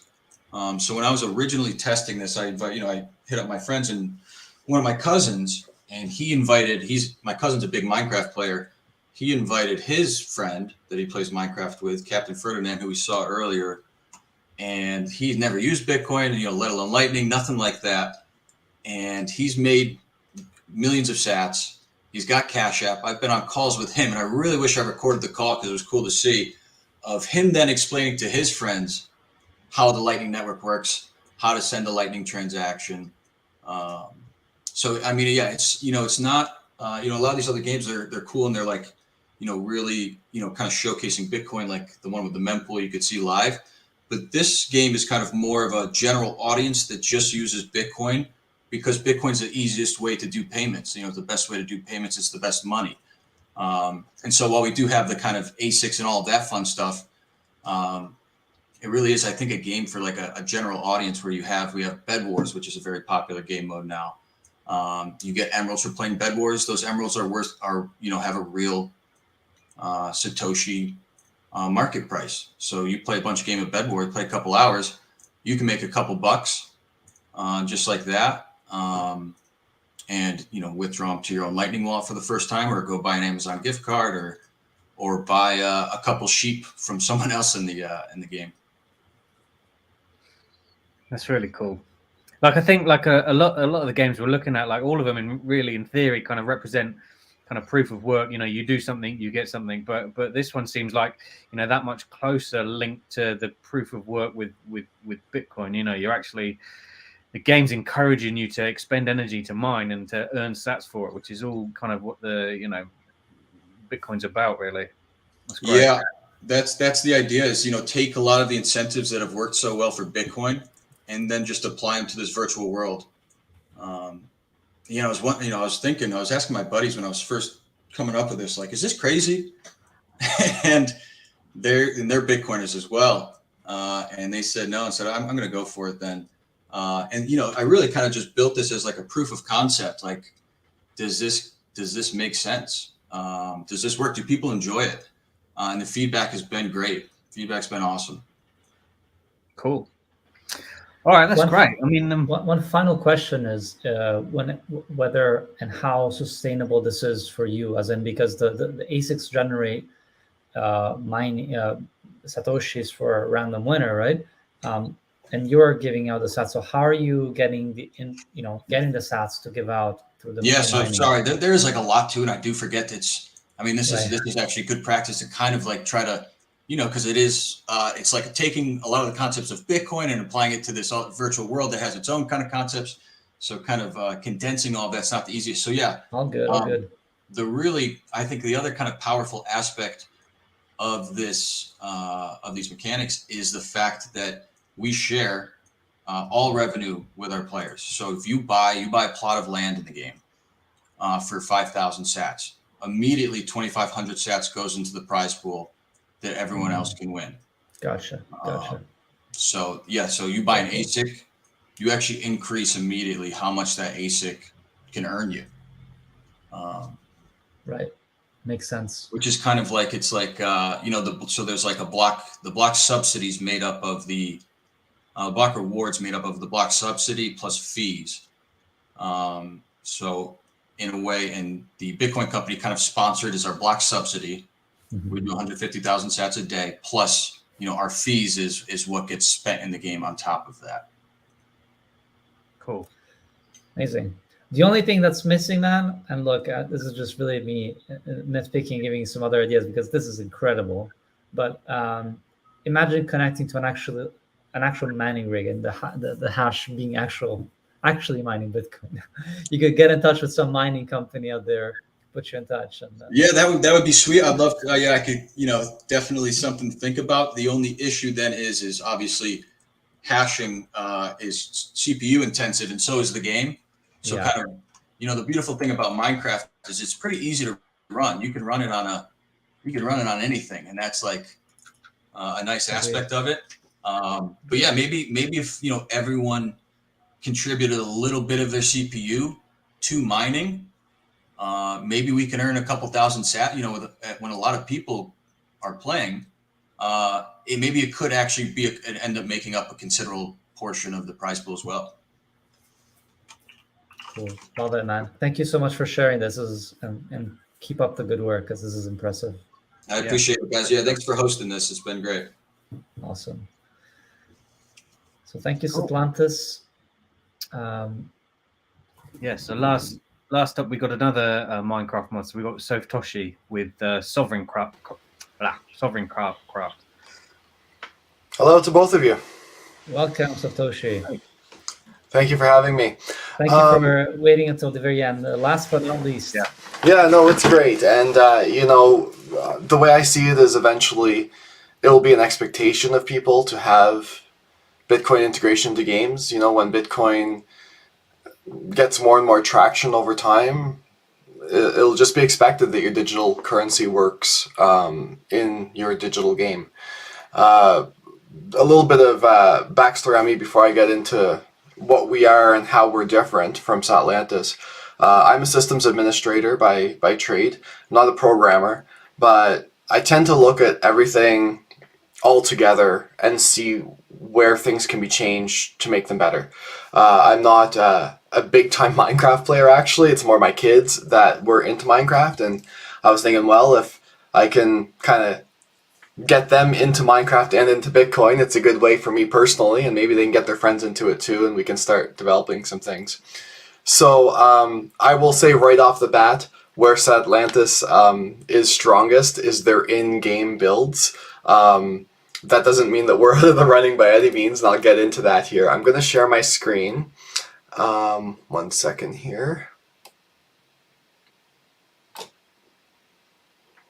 I should have done this in advance, I guess. Okay, here we go. So I'm showing my screen now, if you guys can pop it up. So this is our lobby. I've modeled it off of Asgard. So we have the Bifrost over here. And I have just some text here saying that this area will have intentions of getting more and more educational content in the game. We don't have a lot of in-game educational content yet, but we're looking for people who want to get their information in-game. We want to be educational focused here.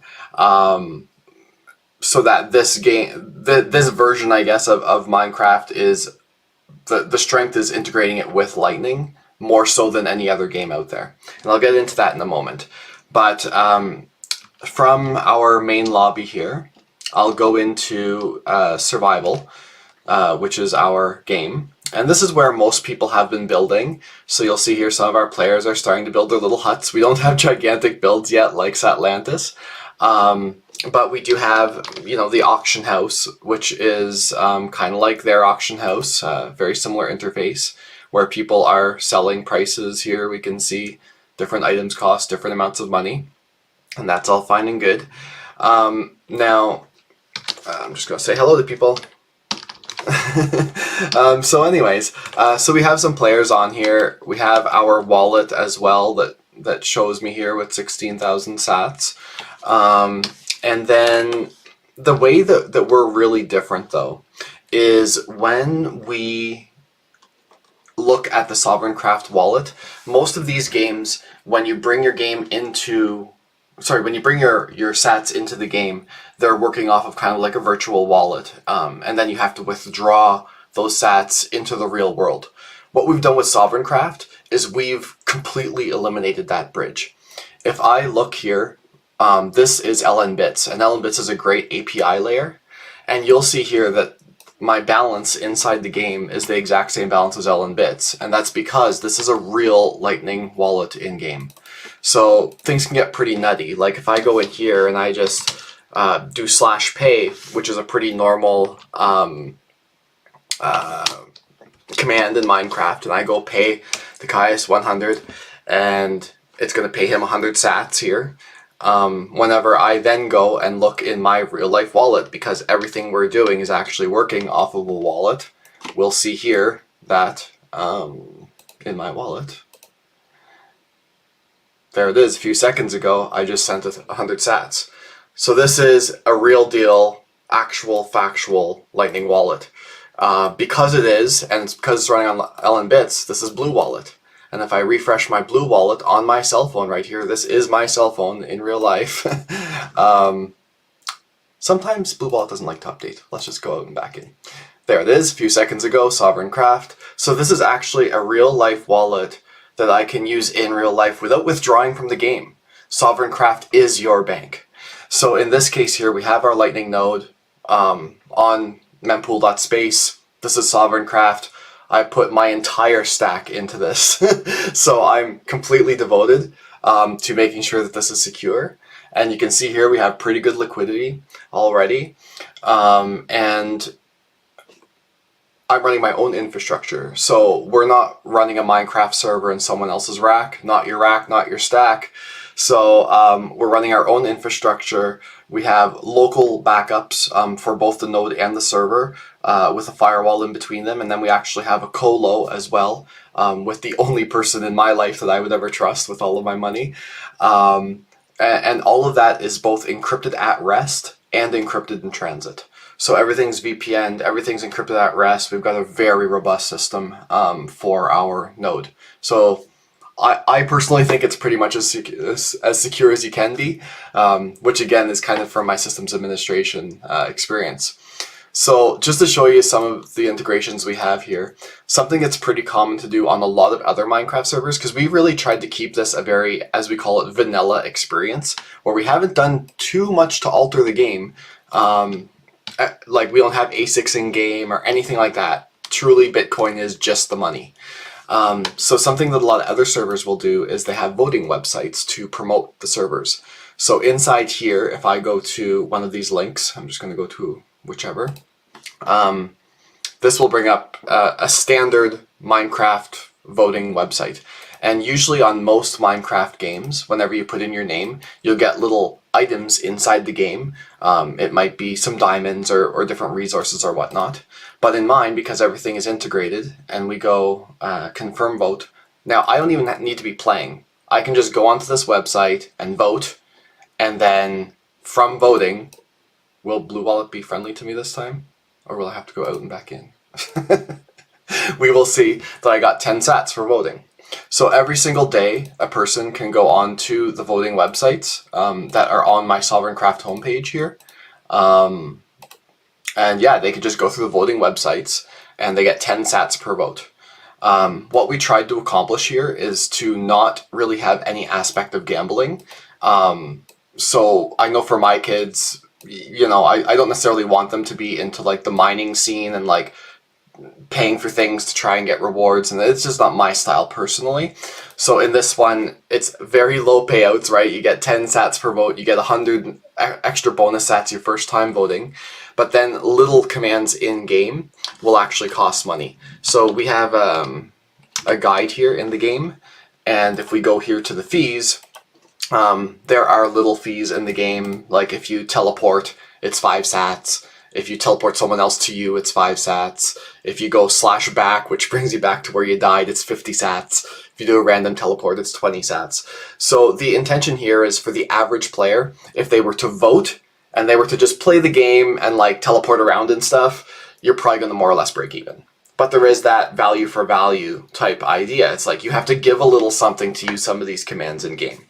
And we do have some players that have never put money into the game and they just play it. Other than that, everything is made by the players. So everything is in the auction house. Auction house takes a 10% tax, but you do also have the option. I'm just going to teleport here to one of our players.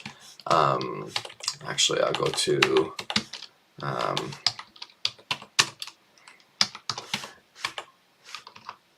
pretty sure Snappy's playing here. And I'm just going to show you, like, in addition to the auction house, someone can trade. And then, as long as you're close to them and you're both playing at the same time, there's absolutely no fees to trade with someone. So if someone is playing at the same time, it's like, oh, I need potatoes, or I need diamonds, or I need whatever it might be that you need.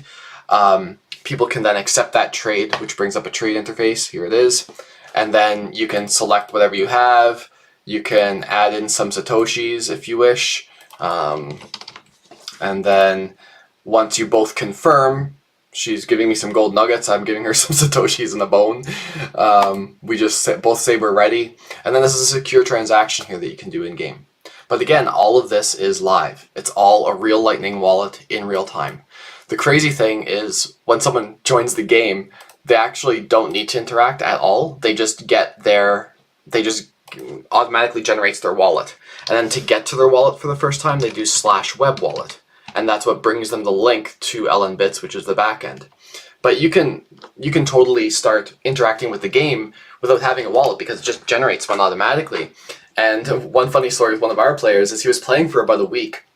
And he said, so these sats, like I can convert them into real Bitcoin? And I said, well, no, they are. Just go /web wallet and follow the second link in the guide, which is here, to sync up your wallet in real life. And this is going to tell you how to set up onto your phone. Some nice, easy instructions. So this is really almost forcing someone into Bitcoin without them even realizing it sometimes, which is kind of fun. So again, the focus here is just that crazy level of integration. Without a barrier at all. So for instance, we had like an egg hunt, and the players ran the Easter egg hunt. So they actually came into their LNbits wallet, they went to LNURLW, and they actually made some withdraw links, and they said, okay, I'm going to donate these. This is the crazy egg, whatever. And they're actually learning how to create LNURL. But you can also do marketplaces. You can do all kinds of things. Like a person could use their Sovereign Craft wallet to run a storefront if they really wanted. So then they would say, okay, I'm going to make like a 1,000 sat egg here, and how many times? Just once, whatever. And then we create our withdraw link, and then by going in here, if I go view LNURL, copy that, And someone's probably going to thieve that from me, so I'm going to actually delete it. I'm not giving you no 1,000 sats. Anyways, well, if someone takes 1,000 sats, that's fine. Because I'm not going to delete that quite Should this have moment. screenshotted it. I missed it. Damn. It's okay. But anyways, either way, we can go in here now, and we've got a little bit of integration. So if I go /QR and I just paste what I just had, oh, my hand should be empty. Let me just throw out those. It actually makes a little map right in the game, and that's just pasting in the text from my LN bits. So then we hid these little maps around the game. Here, I'll give it to Snappy here. Maybe she'll catch on. Woo! Maybe she'll scan it. But anyways, yeah, so it's a way that we can actually use things in game like QR codes very easily. Next thing we want is Bedrock support, which is the version of the game that runs on Xbox and PlayStation and different things. There's a few limitations to that version of Minecraft, so we just have to get a few more things in there, because right now the expectation is when you sync up your wallet, you ultimately have to go back to the web page in order to access your wallet. So we need to put all of these QR codes in game, but we need to do them in a secure way where you can't drop a map with a QR code on it that gives someone access to your wallet. So, right now you have to go on the back end, and then you go to LND Hub, which is the way to synchronize your Blue Wallet, which is all explained in the guide. And then it shows you a QR code on your screen that you would then have to scan. So yeah, that's kind of our focus, is more getting that foundation right. Like over time, I have all kinds of crazy ideas. One of my crazy ideas is like, well, right now you can buy land. You can buy claim blocks in our game. And it's like, well, how does that look if you can then sell claim blocks back to the server as well? And, if you're selling them back to the server, you've essentially just bought sats. But then there's a lot of layers in between, which can create some, I'll just say, interesting legal scenarios. But, so there's ways here to bridge things. What's the price, right? Like, what's the price of land, right? Well, not just that. If you can sell land, like, let's say a person's in a country and it's not legal for them to buy Bitcoin. When does Bitcoin become Bitcoin? Does it become Bitcoin when you buy virtual land in a game that could be exchanged for sats? Does it become Bitcoin when you exchange it for sats? Does it become Bitcoin when you put it on your phone or use it in a store? Like, there's really no barrier here, and it comes down to how it's code and its freedom of speech. And I think that the gaming scene has the ability to truly challenge those views. And, eventually over time with Sovereigncraft, we could do something like create this hub to be a way that other people can host their own servers. So maybe, this world is like the OG world. Maybe other people make their own worlds and host their own servers in a hosted environment. And Sovereigncraft becomes the custodial service so that people don't have to put so much money into their own node and manage liquidity. So, we could have, like right now they have Apex hosting for Minecraft servers. Well, what if we had Sovereign hosting for Minecraft servers? And then we can just bring this level of integration into the gaming community with simple API calls and plugins that are previously developed, and just allow Minecraft people to build Minecraft servers. The one other thing I wanted to show you, I'm not sure, I tried to get it working with a webcam, but it didn't quite work, but I'll show you on our Discord server. We even went as far here as getting some bolt cards, because this is a real wallet, and because this wallet also supports bolt cards. We actually created some beautiful Sovereigncraft bolt cards, and right now if you donate $20 to Sovereigncraft, I'll ship you one of our nice bolt cards. So they're made very high quality here, they're beautiful, and they're programmable. So you wouldn't need to use them on the Sovereigncraft wallet, you can use them on any wallet that supports Bolt. But again, I ship instructions for people on how to get their Bolt cards up and running, and we've already shipped out a few of those.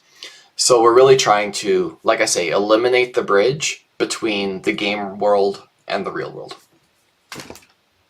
You raised a really interesting point earlier, because it just shows how borderless Bitcoin is and how things like this make it that way. Because someone in the country that has banned Bitcoin, they can think, well, hey, I want to play Sovereign Craft, I'll give it a go and sign up, and then they've have they broken the law? They've created a wallet, they've done something that's earned them 10 sats. That's illegal in their country. It's interesting. Well, it doesn't make sense, and it just shows that the laws don't make sense, because all Bitcoin is code. So how are you going to try and make code illegal? It doesn't make sense. So that's the whole point. Is like, yeah, come into this game, interact with this currency. Because we've removed the gap entirely, someone like, let's say, Sedlantis, it might be like, oh, well, it isn't really Satoshi's until you take your withdrawal link and actually scan it and take it out of the game, because until then it's a database. It's like, but no, in Sovereign Craft it actually kind of is, maybe? Definitely is. It definitely is. But like every single activity on the game, you should be paying capital gains tax. Which is absurd. Like, it just doesn't make sense, right? Like, it's like, okay, so yeah, that's true, exactly. It's like, so we have a player here and they just bought from someone else for 100 sats. It's like, okay, Mr. Accountant, are you going to do all, like, it's absurd. So at Sovereign Craft we're challenging some of those ideas, and I hope that if and when it gets interesting, we'll find support from the Bitcoin community, because there's obviously a bit of risk that we take on. But I mean, I'm just trying to educate people. So we'll see how it all goes and how gaming in general develops. But I see this level of integration as being the future of gaming. This, like, what central bank is going to run a video game? But it's fairly reasonable that if Lightning nodes are kind of like privatized banks, there's nothing to stop one of them from integrating directly with a video game or a gaming company. Blizzard sets up a Lightning node, and all of a sudden all the Blizzard games now have direct Lightning integration with their node. It just makes sense. I think it's interesting, right? Because there are many different ways of doing it. Like, there's, for example, I think, and it's interesting because Geyser as a platform is a bit like you guys. Actually, Geyser is exactly what you guys are doing. Geyser doesn't have any wallet in our game. You send a transaction from your own wallet directly to the person who has a project, right?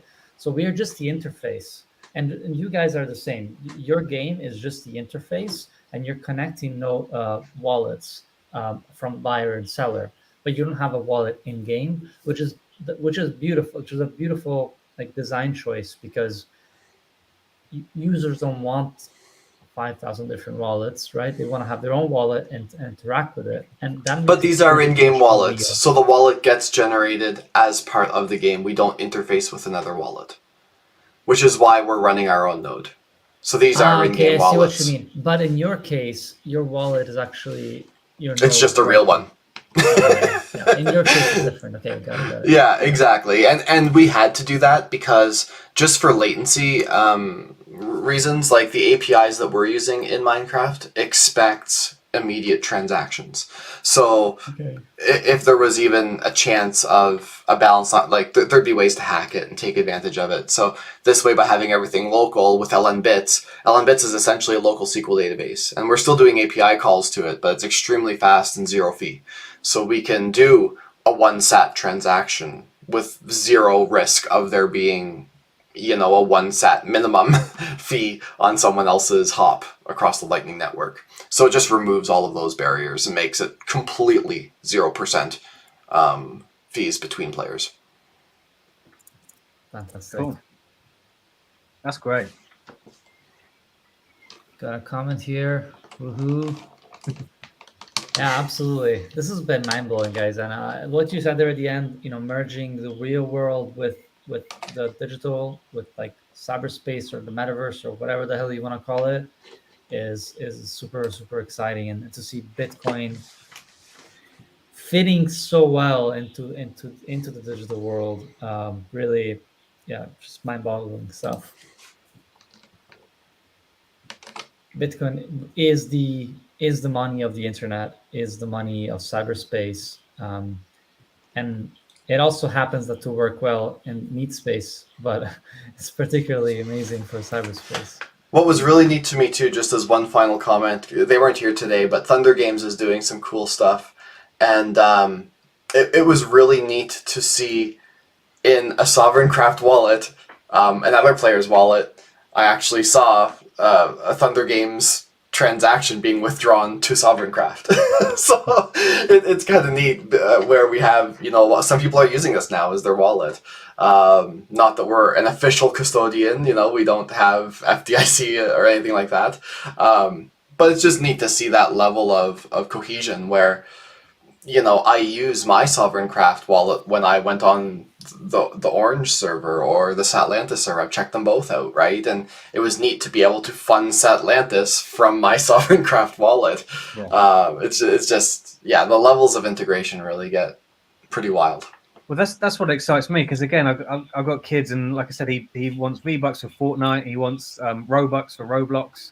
If he could win something on Thunder Games, take it and play it in another game, that's definitely the future, and it creates that incentive to explore and to not just stick to the one game. He can take his winnings and play anywhere he likes, and kids tastes change and over time, and as they grow. So again, to be able to sort of take that money, the best money, and move it around, without coming to me each time asking for my credit card to buy the next. They're all shit coins as far as I'm concerned. And that's why I say, we're all on the same team here. We started this project together. There seemed to be pretty good camaraderie, and it's not about winning or raising more than the other person. This is about developing sound money inside digital space, and it's great to have so many people on the team. Yeah. Cool. All right. Well, I think we've run way over, Mick. So I think maybe we need to. Yeah. Let's. That'd be great. I'll wrap it up again. Thank you so much, Softoshi, and keep up the good work. Thank you. And kudos on your avatar as well. You've gone over there animating that. That's cool. Carl's, we saw your house. That's awesome.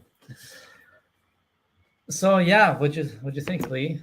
It's just amazing. I just think it's so inspiring, and you've got the real spectrum there of all these different kind of things where people have taken what they love about Bitcoin and tried to put it into a game to show the world.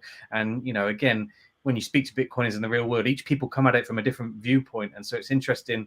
All these gamers have these different viewpoints on how to use it best and how to educate, and you just think all those games are great. All those games are going to show someone could be shown to a no coiner, and get them interested in at least exploring it. And I think that's what it's all about, really. Yeah, I second that. And to me, what's really interesting is the economy aspect that is being created, right? Integrating money, right? This is the problem of the world. Where I think one of the biggest problem that creators are experiencing in the world today is that the internet economy is broken, and it's broken because the money is broken. We can send to each other emails instantly across the world for free and with no effort, but sending money is super, super complicated. So creators online are not able to properly monetize. And so I think with what we're seeing here is these realms in which creators are integrating Bitcoin. And what happens? You have the creation of this emergent property of the economy coming up. You have people buying stuff, selling stuff, people doing work like little bees out in the forest looking for pollen, and it's so beautiful. All you need to do is add neutral, digitally native money, and then activity will sort of happen. And we're seeing it here in Minecraft, which is incredible. I think this is a microcosm of what can happen on the internet more broadly, from content platforms like YouTube, TikTok, to, Twitter. Now we're seeing it with Nostr. But you can start seeing how the internet economy is gonna be much bigger than the real world economy, just because of how much activity people can do online. Yes, you can't eat, drink, and stuff in cyberspace, but I'm really curious to see these new layers of society being built, because there's so much that can be done in the digital world that cannot be done in the physical world. We can build such beautiful things in there, and yeah, it's super interesting. Yeah, it is. All right. Okay. You want to close it off? Well, I think you've summed it up brilliantly there. You know, just like I said, it's all inspiring and great, and you know, everyone that's been part of this grant so far is really you know, come up with something unique and good, and just demonstrates all the different aspects of Bitcoin. So no, I've really enjoyed this process, and you know, I can't wait to see you know, who wins in 3 days and 3 or 4 days, and if you know. But also, who, you know, if you don't win, I think it's just great to be taking part, and you know, hopefully everyone can get something from this process. Yeah, just want to take a last look at it. 4.5 million sats still donated. 3 days to go. We had the Orange Pill Simulator, Space Nut, Bitcoin Blackjack, Chukoshi, Orange Atlantis, Gamatron, no, not Gamatron, Hero of Bitcoin, Sovereigncraft. Wow, it's been quite a day. Oh yeah, and Blocksnake as well. Blocksnake joined us as well. Yeah, Blocksnake, right? So, yeah, cool. Wow, amazing! Thank you so much, Lee. This was amazing. This is awesome. Great. All right. Well, thank you very guys. Much. See you later. Cheers.